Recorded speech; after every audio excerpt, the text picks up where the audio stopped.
Hi, my name is Alex Beckman, And I'm Gabe Hambrick. and we're here to talk to you about some PICO development questions that Gabe and I have. Our other member, Asif, because of scheduling complications, will be in the next half of this video. It has been a very busy week for Yes. fourth semester clinical hours, but we'll start here, and we have a couple of PICO questions for you. I'll start, and then Gabe can chime in with his. Some background, I'm currently doing my clinical in Providence, Portland's ICU.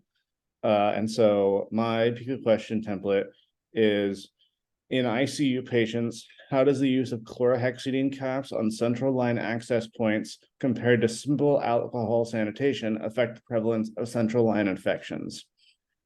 And I chose this question because first, I have firsthand experience with critical patients in the ICU.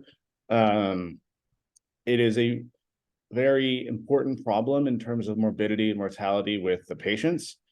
Um, it is extremely resource heavy. It costs a lot of money and a lot of time to treat one of these infections once they happen. I also happen to know that it is one of the benchmarks for magnet certification, which is extremely important to Providence, Portland. And on top of that, it's widely researched and understood because of its importance. hmm And Gabe, what about you?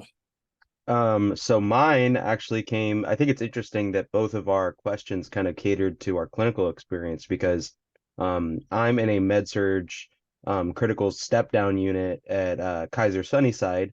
And um, one of the major factors that influences whether or not somebody goes home or goes to a sniff is pressure ulcers.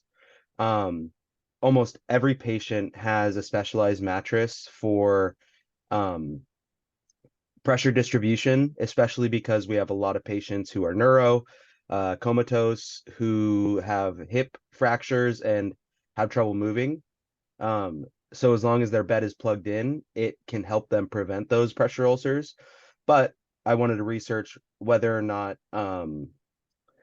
that pressure mattress would help existing pressure ulcers or even put the patient at more risk.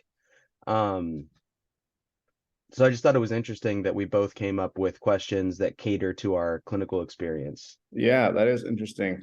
I have a background in long-term care, and not, I would say most of our patients are at risk for pressure ulcers just because of they're medically fragile, but hmm less than half probably have standard hospital air mattresses. hmm And so I would love to know whether or not those prevent further skin breakdown. hmm Like what is uh, the evidence base in that Yeah, idea.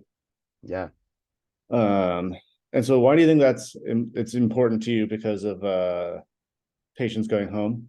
It's important to me for that. And then also, um, it makes their stay. If a patient has a pressure ulcer, it makes their stay much more complicated. You know, it Mm, changes the amount that they have to ambulate, the amount that, and me being shift specifically, mhm. it's very hard to get the patients to want to move or do anything at all because they Oh, just want to sleep, right? They're loaded up on their pain meds. yeah. Um, and if they have a pressure ulcer or one starting, we got to go in there every hour, every 2 hours and turn them and drives people crazy. So if there's Mm. any way to prevent that or to prevent one from getting worse, it's very valuable in med surg specifically, but uh healthcare as a whole, you know. Okay, awesome. All right, so this has been the first half of our video. You will see me and Asif in the next half with his Pico question. We'll discuss it. And by that point, we'll have decided what our main Pico question will be. And thank you for listening, Gabe. I appreciate it. Have a great night shift. Woo! All righty. All right.